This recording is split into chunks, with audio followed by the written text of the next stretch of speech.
Hello students, welcome to our channel. So today we are going to start with the poem that is Fire and Ice. Fire and Ice. अगर हम pome start करने से पहले देखें तो pome है क्या, ठीक है। पोम का नाम है फायर एंड आइस। तो फायर और आइस दोनों हमें पता है क्या है। फायर इज़ आग, आइस को बर्फ़ हम कह सकते हैं।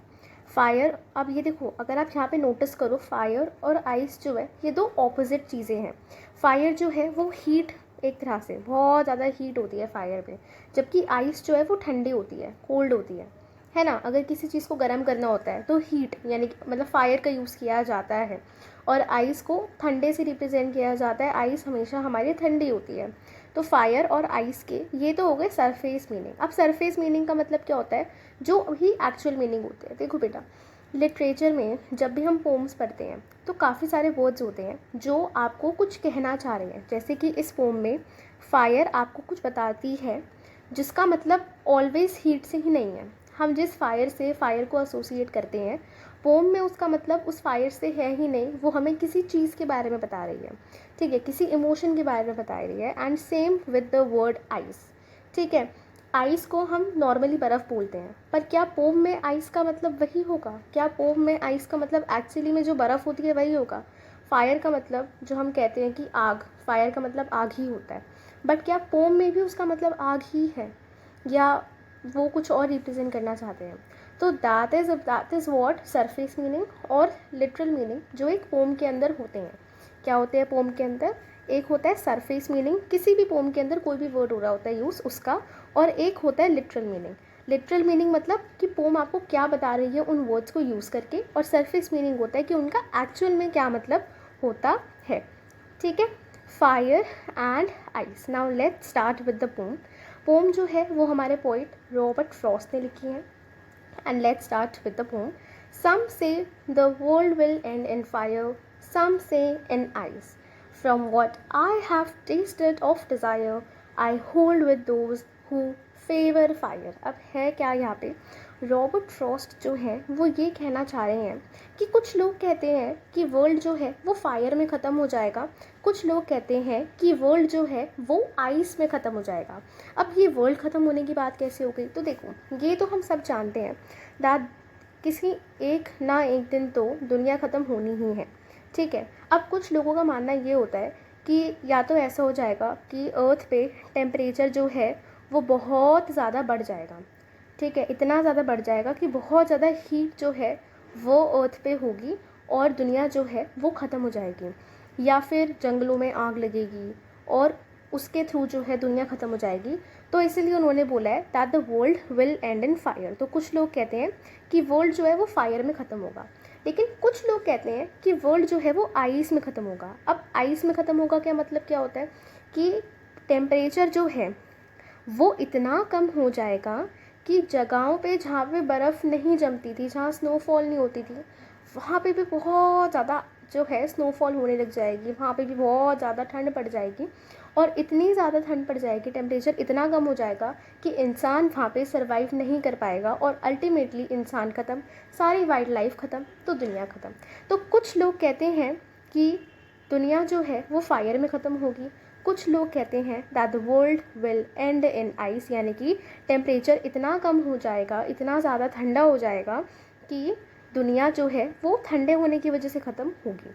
From what I have tested of desire. अब यहाँ पे जो पोइट है रॉबर्ट फ्रॉस्ट वो अपना ओपिनियन बताते हैं कि मैंने जो डिज़ायर का टेस्ट किया, डिज़ायर का टेस्ट मतलब डिज़ायर को खाया था नहीं, डिज़ायर का यहाँ पे क्या मतलब है, डिज़ायर का मतलब है यहाँ पे इच्छाएं, जो विशेस होती हैं इंसान की।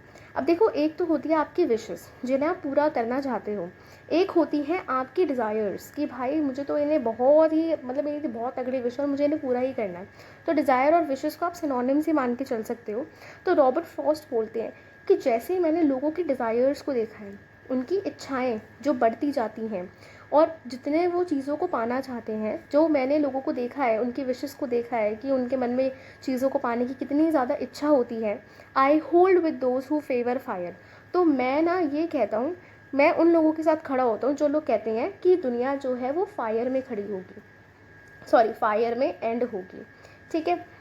तो सम से the world will and in fire, मतलब कुछ लोग कहते हैं कि दुनिया जो है वो कुछ ना कुछ ऐसा होगा कि फायर यानी कि बहुत ज़्यादा हीट, बहुत ज़्यादा टेम्परेचर इंक्रीज़ होने की वजह से ख़त्म होगी। कुछ लोग कहते हैं कि वर्ल्ड जो है वो आइस में एंड होगा, मतलब कि टेम्परेचर बहुत कम हो जाएगा, ठंड बढ़ जाएगी और दुनिया ख़त्म हो जाएगी। From what I have tested of desire, जितनी लोगों की डिज़ायर्स को रॉबर्ट फ्रॉस्ट ने अपने आसपास लोगों को देखा है, उनकी डिज़ायर्स को देखा है, उनकी इच्छाओं को देखा है, मतलब किसी भी चीज़ को पाने के लिए वो किस हद तक जा सकते हैं उस चीज़ को देखा है। तो वो कहते हैं रॉबर्ट फ्रॉस्ट कि मुझे तो लगता है कि दुनिया जो है वो फायर में ख़त्म होगी।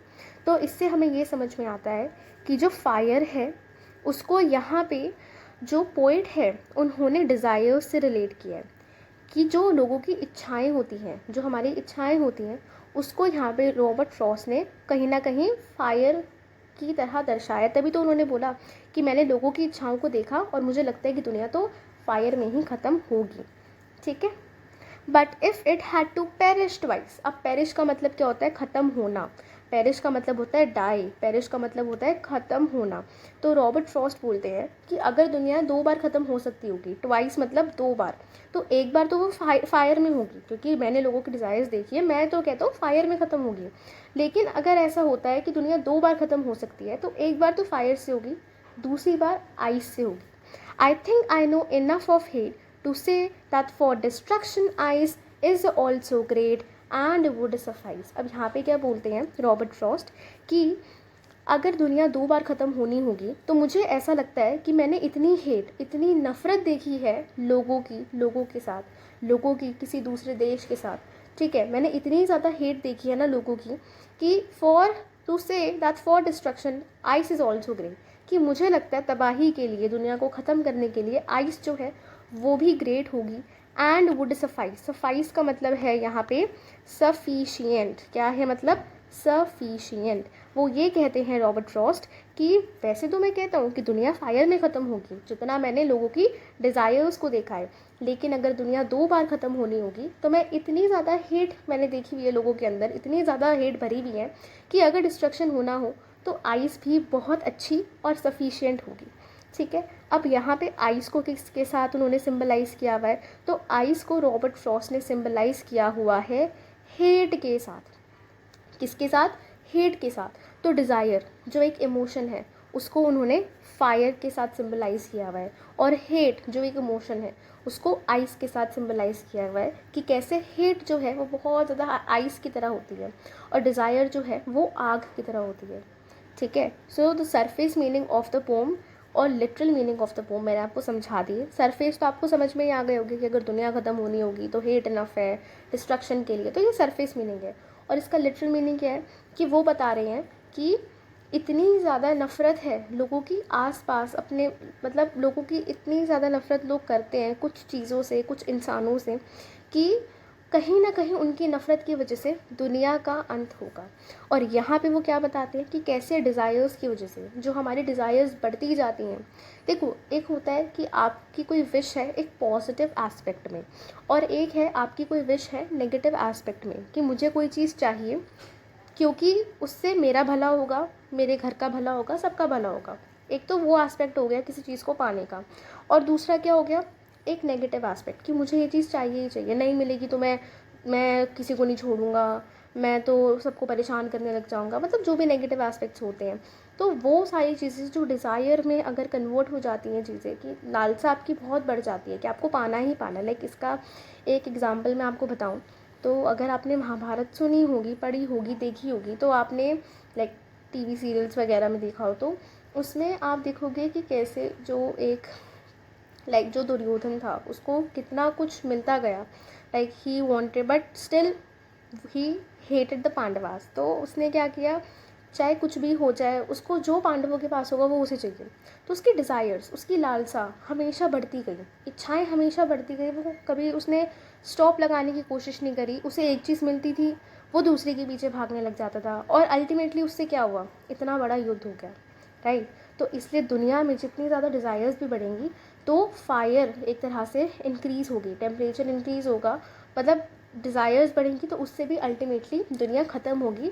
और उसका कंपैरिजन जो है वो पोइट ने फायर के साथ किया है कि जैसे फायर जो है उससे दुनिया ख़त्म हो जाती है, सिमिलरली डिज़ायर्स से भी दुनिया ख़त्म हो जाती है। ठीक है, तो हम यहाँ पे बोल सकते हैं कि जो फायर है, फायर आपका सिंबलाइज कर रही है, क्या सिंबलाइज कर रही है, क्या आपको सिंबल दे रही है? फायर सिंबलाइज कर रही है डिज़ायर्स को, सिंबलाइजेस डिज़ायर्स एंड एंगर, गुस्से को, इच्छाओं को जो है फायर सिंबलाइज कर रही है अकॉर्डिंग टू द पोइट जो उन्होंने हमें बताया है। आइस क्या सिंबलाइज कर रही है? आइस सिंबलाइज कर रही है हेट। क्या सिंबलाइज कर रही है? Hate and indifference.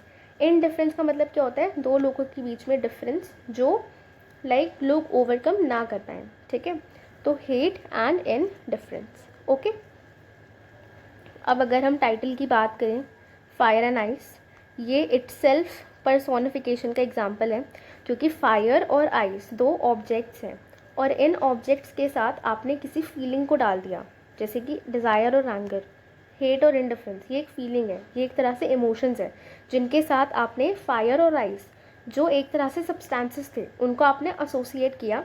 तो ये हमारा टाइटल इटसेल्फ जो है ये एग्जाम्पल है पर्सोनिफिकेशन का। ठीक है, उसके बाद अगर हम देखें मैसेज क्या है इस पोम का, इस पोम का अगर हम मैसेज देखें तो मैसेज ये होता है that you should learn to control your emotions to maintain healthy relationship. One, या फिर हाँ वन ही लिख देते हैं, one should control our emotions to maintain healthy relationships. क्यों? क्योंकि अगर हमारे इमोशंस पे हम कंट्रोल नहीं करेंगे, जिसकी वजह से हम दूसरों के, जैसे फॉर एग्जांपल देखो, अब दो लोगों के बीच में हेट है। हेट क्यों है? क्योंकि वो अपना नफ़रत का इमोशन को कंट्रोल नहीं कर पा रहे हैं। अब दोनों अपने इमोशंस को कंट्रोल नहीं कर पा रहे, एक दूसरे से नफरत कर रहे हैं, तो क्या उनके बीच में एक हेल्दी रिलेशनशिप रहेगा? नहीं रहेगा। तो इसलिए हमें अपने इमोशंस को कंट्रोल करना चाहिए। अगर हमें किसी से नफरत हो रही है तो उसे इतना मत बढ़ाओ कि अल्टीमेटली वो डिज़ास्टरस हो। ठीक है, ये सिर्फ दो लोगों की बात नहीं हो रही, जब वर्ल्ड में ये सारी चीज़ें एक लार्ज स्केल पे हो तो उस केस में it will lead to disaster and destruction. ठीक है, तो ये था पोम का मैसेज। और अब हम यहाँ पे देख लेते हैं rhyme scheme and poetic devices. ठीक है, अब राइम स्कीम में अगर हम देखना चाहें तो let's change the colour, fire, ice, desire, fire. ठीक है, तो देखो फायर, अब आइस सो लास्ट में सो साउंड आ रही है, फायर में र साउंड आ रही थी, डिज़ायर फिर से आर साउंड आ रही है तो ए, फायर फिर से आर साउंड आ रही है तो ए, क्योंकि ये सेम है। फिर twice, hate, ice, great, suffice.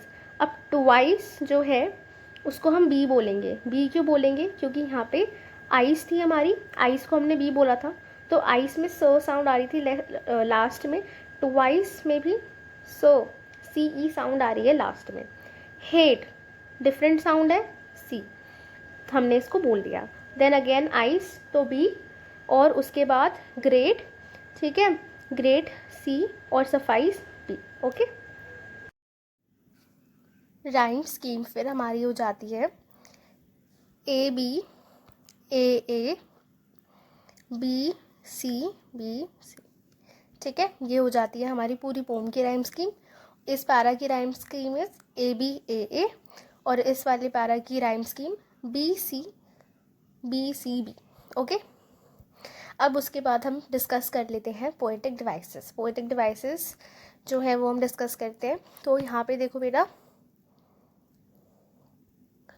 World will, सम से, तो एस एस की साउंड है, डब्ल्यू डब्ल्यू रिपीट हो रहा है, ये दोनों ही हमारे एग्जाम्पल है एलिट्रेशन के। किसके एग्जाम्पल है?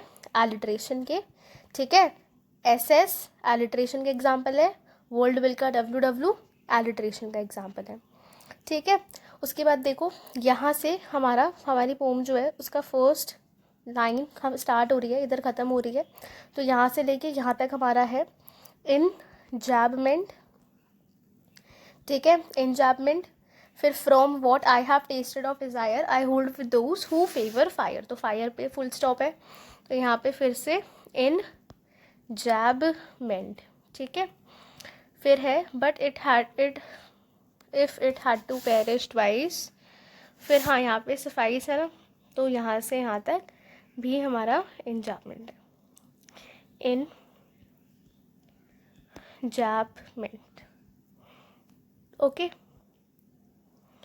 और कहाँ कहाँ पे लिटरेरी डिवाइसेस है, तो देखो जैसे यहाँ पे एलिट्रेशन, यहाँ पे एलिट्रेशन है, इफ़ इट पेरिश ट्वाइस, तो आई, तो ये सब में हमारा क्या है, एलिट्रेशन,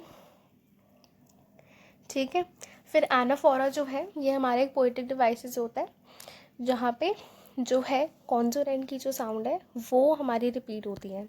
तो know enough of hate, know enough of hate, तो नो इनफ ऑफ में ओ, तो इसलिए ये है हमारा एनाफोरा, ठीक है. और टाइटल इटसेल्फ पर्सोनिफिकेशन का एग्जाम्पल है. क्या पर्सोनिफाई करता है, तो फायर जो है वो हमारी पर्सोनिफाई करती है किसको, एंगर को और डिज़ायर्स को मेनली, क्योंकि पोम में डिज़ायर वर्ड मेंशन है, ठीक है. और आइस किससे सिंबलाइज करती है या पर्सोनिफाई करती है, हेट को और इनडिफरेंस को, और मेनली हम कहेंगे हेट को, क्योंकि हेट पोम में मेंशन है, ठीक है. उसके बाद हम यहाँ पे देख लेते हैं थिंकिंग अबाउट द पोम में. यहाँ पे जो क्वेश्चन नंबर 2 है ये कह रहा है for Frost what do fire and ice stand for. तो यहाँ पे आपको कुछ आइडियाज़ दे रखे हैं, मतलब कुछ वर्ड्स दे रखे हैं, ठीक है. अब रॉबर्ट फ्रॉस्ट ने हमें जो पोम बताई है उसके थ्रू हम आइडिया कैसे लगा सकते हैं कि कौन से वर्ड्स जो है वो फ्रॉस्ट के अकॉर्डिंग फायर सिंबलाइज कर रहे हैं, कौन से आइस सिंबलाइज कर रहे हैं. तो फायर के लिए भी यूज़ द वर्ड रेड. अब देखो ग्रीड का मतलब क्या होता है, लालच, और फायर जो है वो पोम में क्या सिंबलाइज कर रहा है, डिज़ायर्स, राइट. तो ये हो जाएगा फॉर फायर, ठीक है. एवराइज का मतलब क्या होता है, jealousy. What is the meaning of avarice का मतलब होता है jealousy.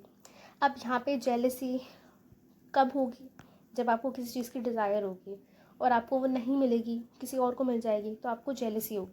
So this is also related to fire. Cruelty मतलब आप किसी के साथ क्रूअल होना, that is also fire. Lust मतलब किसी चीज़ की लालसा, मैंने बताया लस्ट इज़ किसी चीज़ की लालसा, तो इसको हम बोलेंगे ग्रीड फॉर समथिंग, ठीक है. और ये भी आपका एक तरह से डिज़ायर ही है, तो ये भी फायर को ही सिंबलाइज कर रहा है.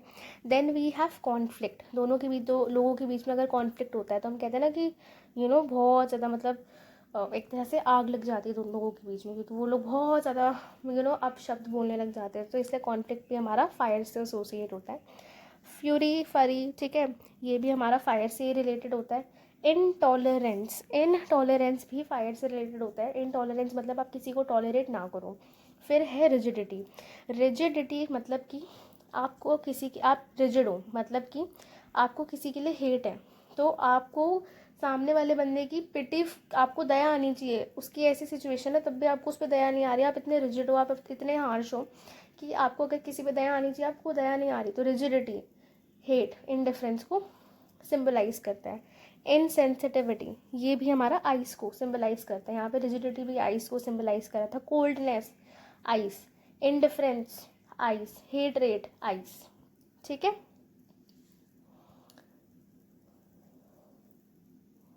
और अगर आपने पोम अच्छे से समझी होगी तो अगर आपको इनके लिटरल मीनिंग मतलब पता होंगे ना, कि मतलब सरफेस मीनिंग पता होंगे कि एक्चुअली में ग्रीड का क्या क्या मतलब होता है, राइस का क्या मतलब होता है, लस्ट का क्या मतलब है, क्रूएल्टी का क्या मतलब है, तो भी आपको अपने आप ही पता चल जाएगा कि क्या फायर है क्या आइस है, और आप करेक्ट ही गेस करोगे क्योंकि आपने कॉन्सेप्ट समझ लिया, आपने पोम अच्छे से समझ लिया है, ठीक है.